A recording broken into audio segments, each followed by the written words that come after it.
The long exile, the galaxy never forgot the day humanity was judged. In the Great Hall of the Galactic Council, thousands of alien delegates had gathered, their voices echoing across the chamber. They pointed at the human envoy, accusing, mocking, and laughing to them. Humans were reckless, too ambitious, too dangerous. So they voted exile. The decision was final.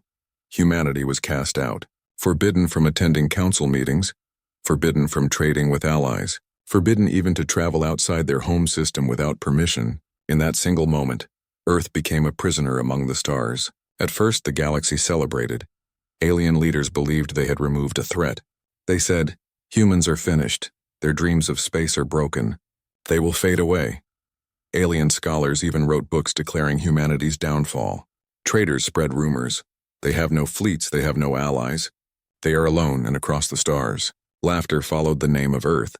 But inside the exile zone, behind silent borders, humanity did not laugh. They worked, they endured, and they remembered every insult on Earth. Cities still lit the night sky.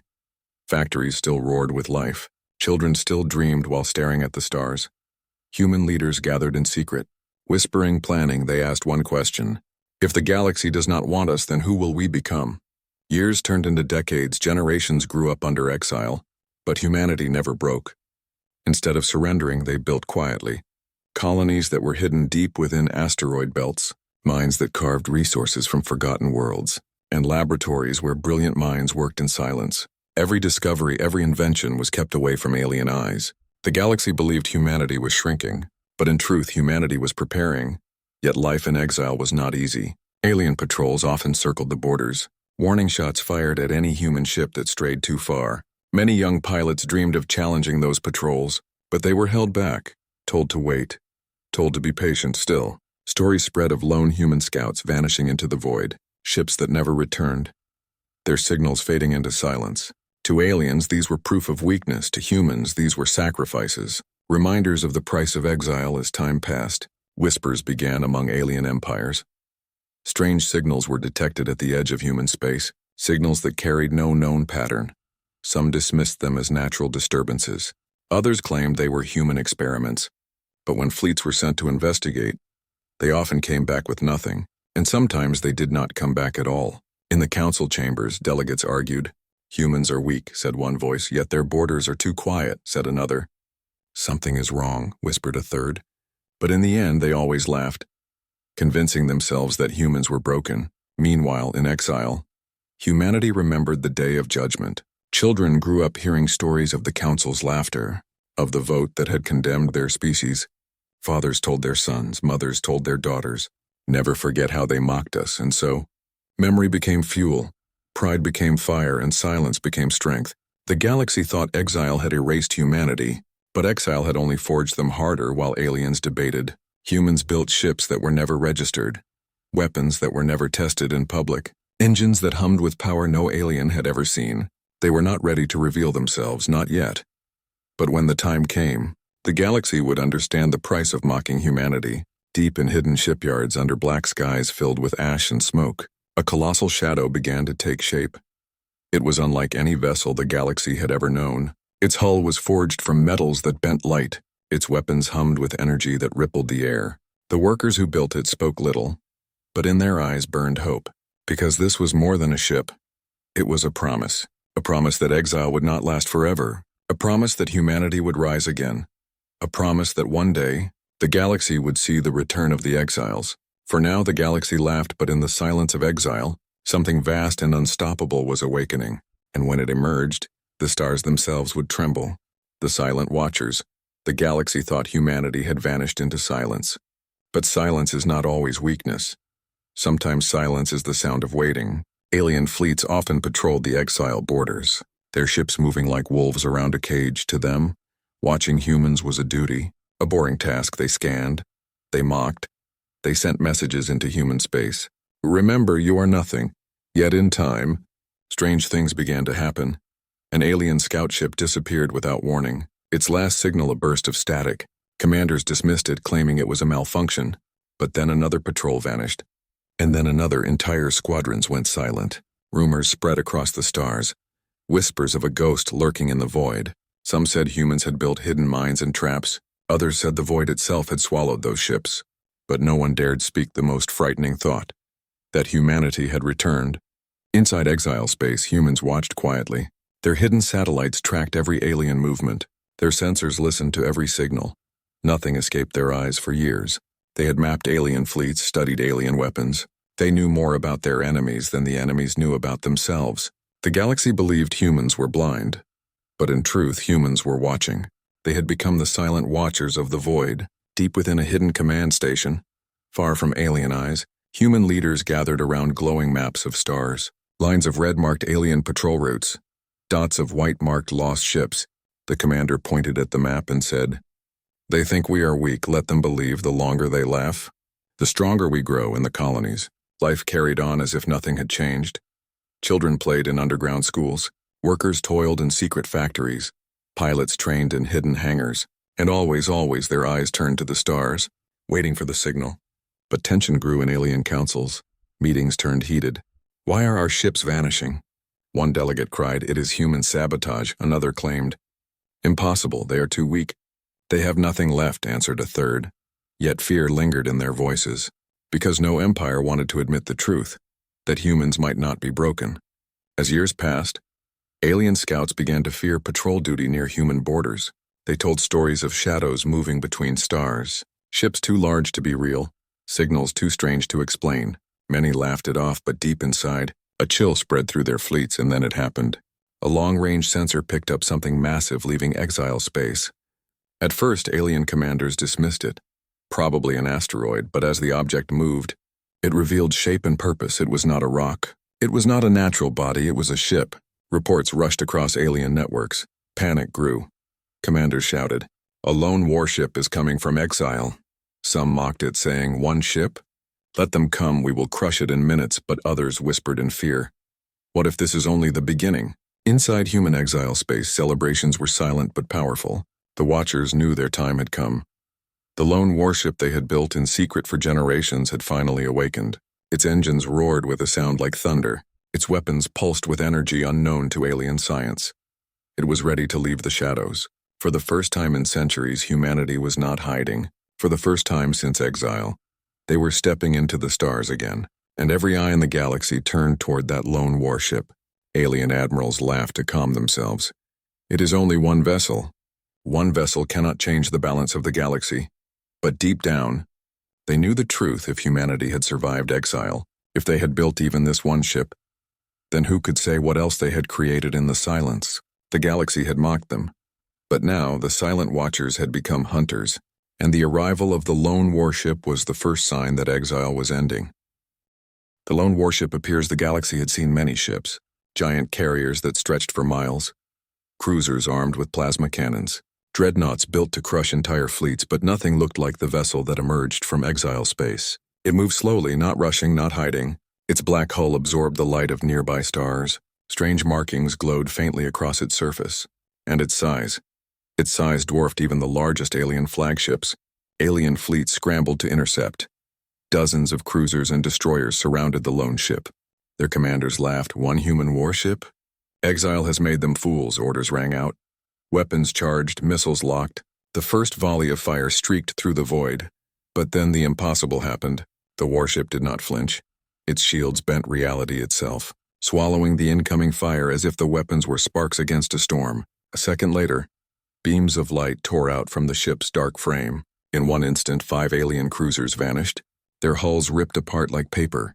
Panic erupted on enemy comms. "What is this technology?" one screamed. "Their weapons ignore our shields," shouted another. But there was no time to answer. The warship moved with speed no vessel of its size should have. It cut through fleets like a predator among prey, yet the ship did not pursue retreating vessels. It destroyed only those who dared to block its path. To the aliens, this restraint was more terrifying than its firepower, because it meant the ship had a purpose. It was going somewhere. Rumors spread across the galaxy at light speed. Messages flooded council chambers. "A lone human warship is advancing. Entire fleets cannot stop it. Our weapons are useless." Fear gripped even the proudest empires. Inside the warship, silence ruled. Its bridge was filled with calm voices. Human officers watched their screens without panic. Their captain stood tall, Eyes fixed on the distant stars, he spoke only one line. The time of exile is over. Back in the council, chaos broke out. Some delegates shouted for immediate negotiation. Others demanded that every empire unite and destroy the warship before it reached the core worlds.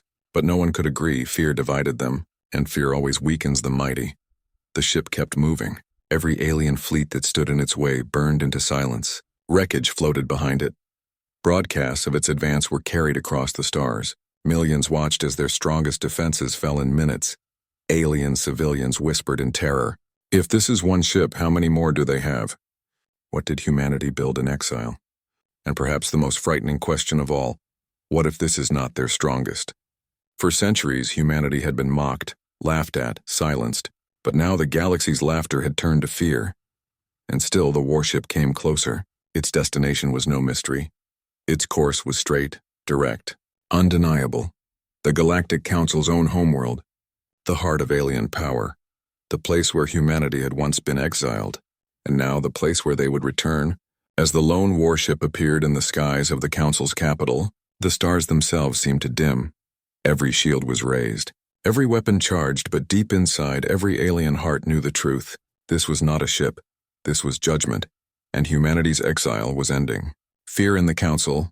The lone warship did not fire when it entered orbit above the Council's homeworld.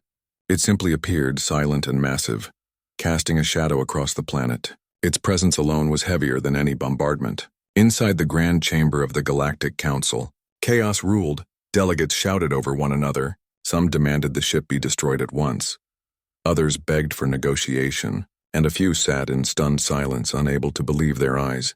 The council hall, once filled with pride, now echoed with fear. Alien leaders who once mocked humans now whispered their name with dread. What do they want? One voice trembled.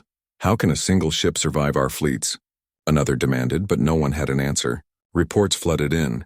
Every fleet sent against the warship had been shattered. Entire armadas reduced to wreckage in minutes, and still, the humans had not revealed how many ships they truly possessed. An admiral from a proud reptilian empire slammed his claws on the table. They are bluffing, he growled. One ship cannot hold the galaxy hostage. It is impossible.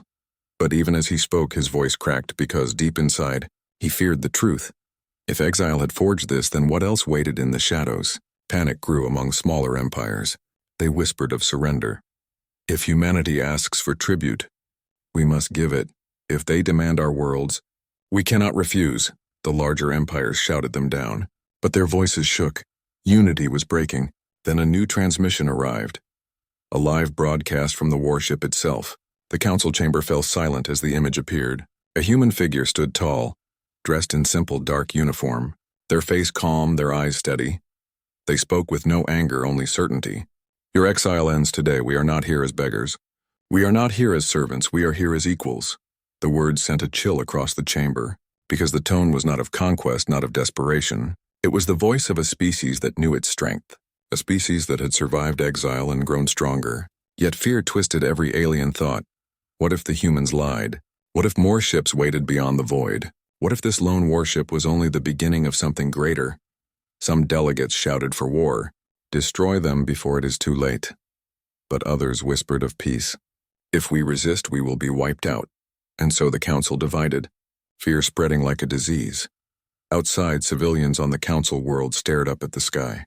The warship's shadow stretched across cities and oceans. Children pointed in awe. Elders trembled in silence for the first time. They understood what exile had truly done.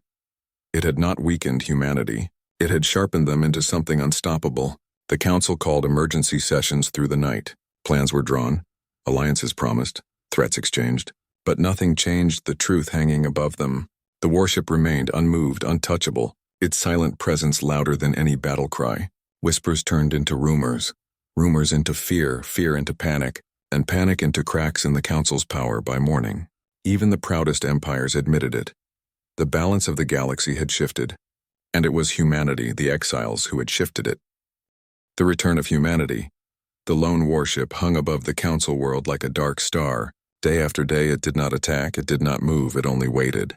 And the waiting broke the galaxy's courage faster than any battle could. Inside the council chamber, silence replaced shouting. No delegate dared speak without trembling. For every second the warship remained. It was a reminder that the humans had returned. and nothing could stop them. Then, on the third day, a new broadcast lit up every screen across the galaxy. The human envoy appeared again, calm and unshaken. Their voice echoed through stations, colonies, and homeworlds. For centuries, you cast us into exile. You laughed as we struggled. You believed we would fade. But exile did not destroy us. Exile made us stronger. We did not come for revenge. We came to remind you that humanity will never kneel. Their words spread faster than light in distant mining colonies. Alien workers froze at their machines in grand palaces. Rulers clenched their hands in fear. In schools, children whispered the word human with new awe. The envoy continued, "We are not your enemy, but we are not your prey. From this day, humanity chooses its own path, and you will treat us as equals, or you will learn the cost of underestimating us again." The council chamber shook with unease. Some delegates cried for resistance, but most lowered their heads, because deep inside they knew the truth. This lone warship had already done what fleets could not. It had broken the will of the galaxy.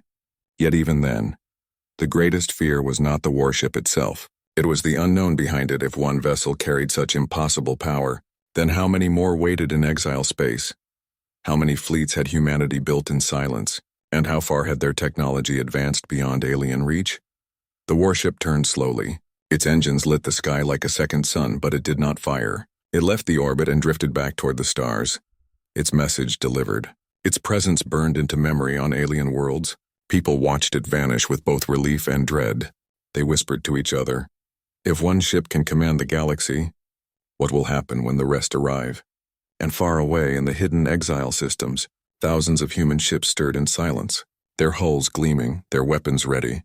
They did not move yet, but they waited for the signal, because the lone warship had not been the end. It had only been the first messenger. In exile, humanity had built more than survival. They had built an empire unseen, an empire forged in fire and silence, and now the galaxy finally understood. The exile was over, the laughter was over, and the age of humanity had begun.